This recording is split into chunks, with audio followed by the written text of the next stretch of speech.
Hello and welcome back to Explaining Acro. I'm Ben and this is Cassandra, and today we're joined by two giants from Reno. Actually, we're just really short. But this is Mitch and this is Brooke, and today we're going to be helping them out with their hand. They've been doing it for 2, 3, 4 years, something in there. And they really want to start progressing to things like dynamic moves and potentially one arms or things like that. So we're going to help them out today.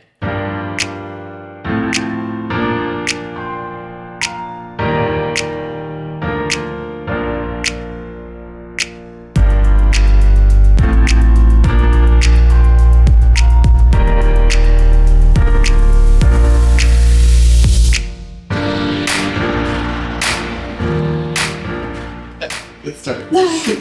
Wallace. Let's do it regular. Oh.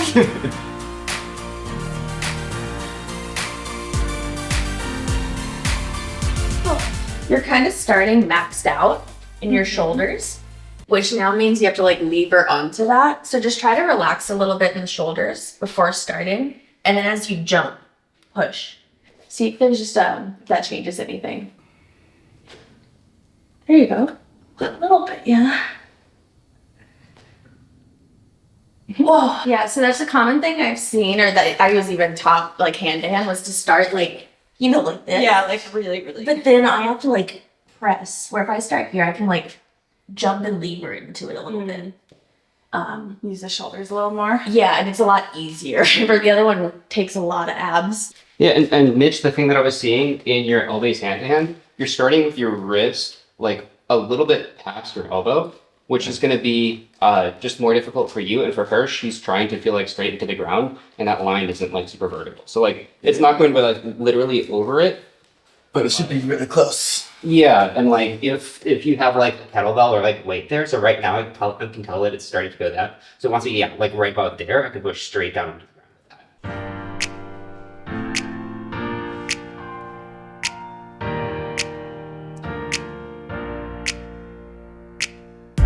Nice. Solid, you guys.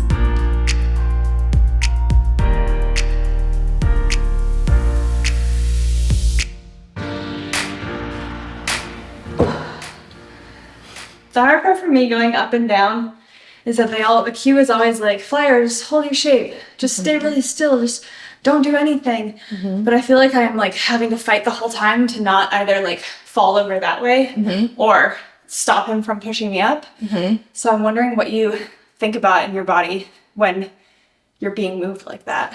Part of it is just holding shape, and that's learning how to create tension in our bodies so that they can move us. Because that goes into the principle about the like, what's it called? Resistance. Yeah. So you should be always almost falling one way or the other, but the base is going to be counteracting that. So that's why it's important to hold our shape so that we can fall wherever they're leading us. But what I wanted to give was, can you try legs together or even a smaller straddle? Yeah. The bigger the straddle, the harder it is to balance. There's more movement in the hips. So if you can either do small straddle or needle, and see how that feels.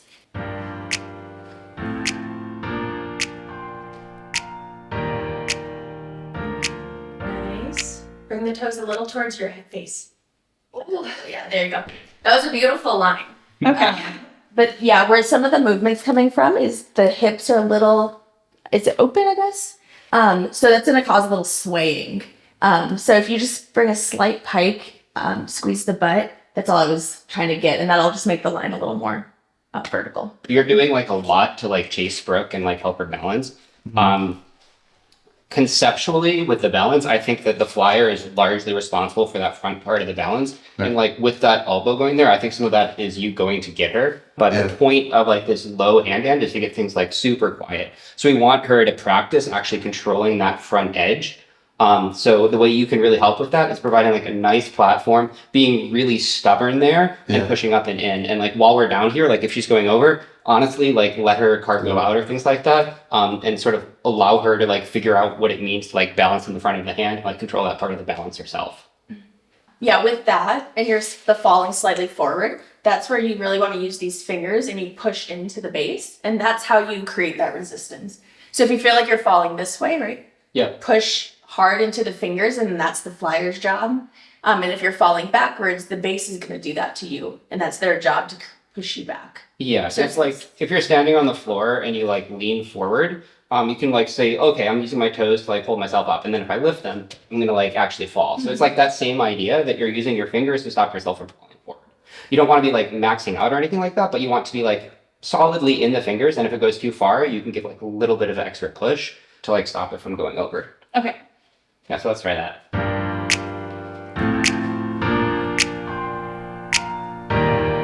Nice.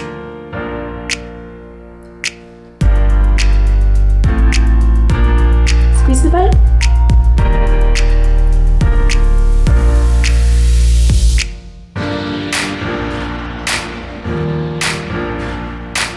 Oh, good. Very nice, yeah. Great. Thank Yeah, you. yeah, you did a good job kind of keeping that there, and it looked like she was working on the front. Did you feel that? Yeah. Nice. Yeah, Good. that felt really good. The other detail I'd add for you, Mitch, is in that extended position, you're kind of like here, and kind of like a little bit hesitant. Yeah, it's like get that lockout and really think about like externally rotating to that shoulder. So like if you're setting up for the bench press, you grab the bar, you like break the bar, retract the shoulder blades. The retraction isn't as important here, but we do still want to have that kind of external rotation. It's just going to read as a lot more stable. And in general, yeah, it's just like I'm pushing into the flyer. I'm saying, here is where I am, instead of being like, oh, where are you? It's like, no, I'm here. You know, she's a human who has like strength and control over her handstand. If you give her a place to stand, she'll stand on it. Brooke, one thing, the hips were amazing. You did a really good job holding them there. Thank you. What often happens is as the base is pushing us back to extended, right, we are traveling back a little bit. And what happens for me is my toes will drop a little bit. So then I pike a little more and it creates that falling backwards. So when I said squeeze butt, what I was trying to think is I think about open the hips a little bit. Because sometimes in that pike, we can get too pike. So just think about if you're falling back, sometimes you just need to open the heels a little bit. Okay.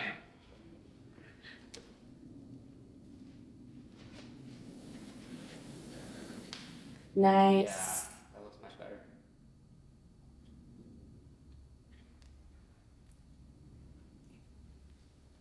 Feels much better. Yeah, that looks great. Yeah. So quiet.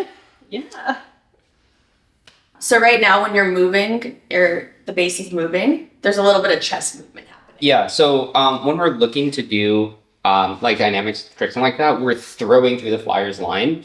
And if there is any like kind of loose joint, then we're gonna bend. So our goal is to, you know, be basically in a straight handstand. What that does is it means that if like someone comes and like moves around my shoulder, you're gonna move like my whole torso with my shoulder instead of like stuff like that, right? So the goal is, especially like if you're just like pulling it back, it's like going to make my whole body.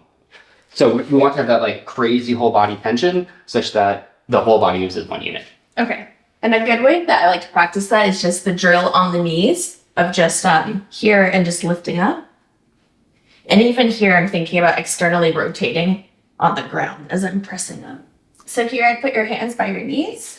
Yeah, externally rotate a little bit, just creating some like tension in the shoulders. And then press, but think about pressing from the hands. Like as I'm lifting, it's coming from the hands, not the feet. Yep, and then back down.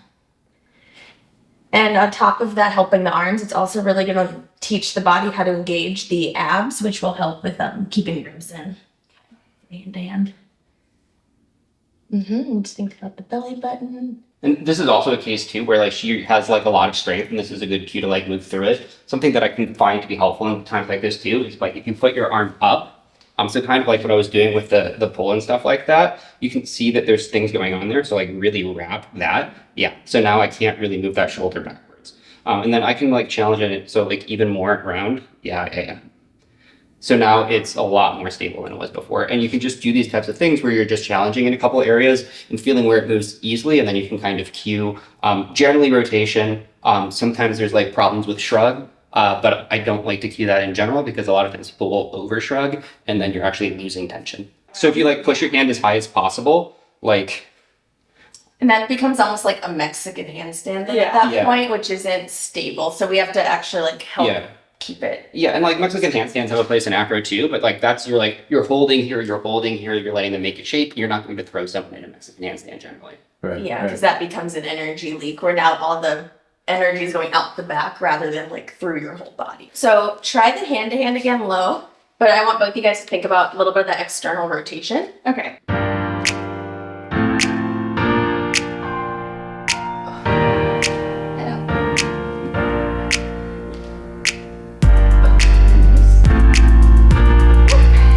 I feel like I'm trying to wrap, but it's not doing what I think it should be doing. Let's do it just on the ground real quick. We can play around with just like pushing down into it. So you can jump up, get where you think it is, and then we can push down a little bit. That feels pretty stable, but if you can squeeze here a bit more. Yeah.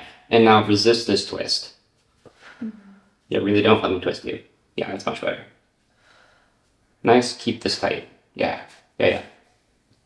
So like that's a great thing to do to get like even before you start doing the handstand. Yeah. It's just like have Brooke do a handstand on the ground and like play with all of those drills. And like with her particularly, I noticed like the side to side twist, this kind of comes undone. So that's like some of that might be like strength and like serratus anterior. And then also just like that like connection to where that is. And then the other thing that's happening, like when I'm pushing down, I'm feeling the butt kind of come back. That usually means that you need to be really squeezing those lower abs in order to keep like, like ribs and pelvis glued together. Yeah. I think low abs and stratus anterior are like my 2 weak spots. So Found them. Yeah, in the hand, you'll be able to see in the video, like everything's staying really tight, but there is, like Ben said, that little leaks coming from that low ab, and that's kind of what's making the moving hard in the press. And focusing on the push from here, I forgot to say that when I'm on my knees, I'm really thinking about it coming from the lats, right? Yeah, lats and serratus anterior. Yeah. The other part too, I don't know if you've done it, but engaging the low abs in a handstand is can be difficult. yeah. Because you don't have like the ground to help push for you too. Mm-hmm. So a good drill is just doing like this on your hands and knees, and then practicing cat cow here.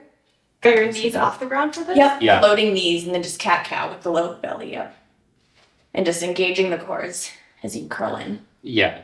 And this is like both good to build like strength and awareness. And then also like if you're doing your skill practice, if you do like a high rep set of this or something like that, you're going to have like a little bit of soreness there. And you're going to have a better kind of mind muscle connection. And something else we like to do for this specifically, it doesn't work on like hairy people like me, but you can take like a piece of like kinesio tape or even just like Johnson athletic tape. And then like really just kind of tuck when it's shortened, put that tape there. And then when you are starting to like come out, you're going to feel that stretch and it's a nice cue to come back there. So that can be something that you can play around with in your training as well. Yeah, we did that a while back. And yeah, every time the ribs come out, I could feel it pulling, and I'd be like, "Oh, come back in." I Yeah. think that's what I need, like that extra Yeah, Yeah. feeling to help me actually connect it. yeah. It's just teaching the body how to do it, and then how to do it upside down. Yeah. Let's do a couple more.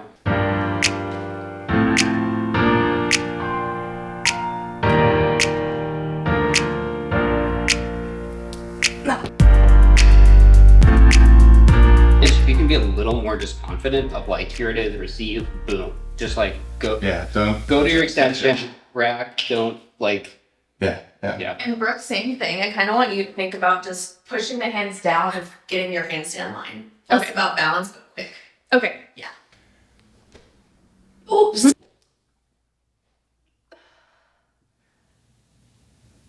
Yep. Those are already looking better in terms of like the way that things are starting. We really do want to think about like, just like kind of go into it, and we're relying on the fact that like, if you're jumping, things are lighter. If we're pushing into each other, like there's room for things to be like a little bit off. And so there's like a couple things that I saw, but I'm kind of curious what you might have felt or experienced there. I feel like I'm not getting my hips over my line fast enough. Yep. So I'm like here, and then he's pushing, and because I'm not stacked, it's just pushing me back. Yeah. So I think getting over my line sooner, that's like the big one for me that I feel. Nice. Yeah.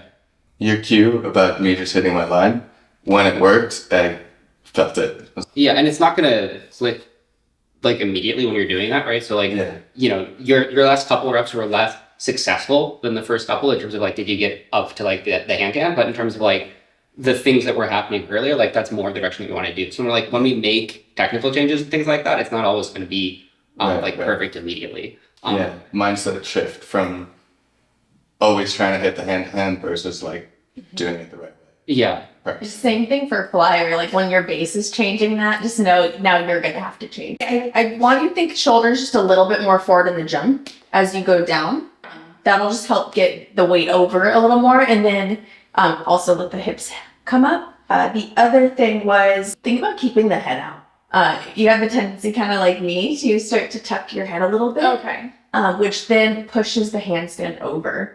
Because it just like the weight shifts. So just think really head out and keep thinking that. Especially as like you lower the handstand. I think that'll help you be able to hold the line better. Okay. Yeah. That's a good one. Yeah. Okay. That's good though. That one up. The up felt better. Yeah. Nice, Mitch. Feels really stable from the bottom. Brooke, think about that handstand drill we were doing with the knees up and the belly up. Okay. Because right now just what's happening is as you jump, the butt's coming out and the ribs are coming out. And then you're trying to like flat back into a handstand, which is a lot of work. So really just think about the rolling if you can. Okay. Yeah. That was good.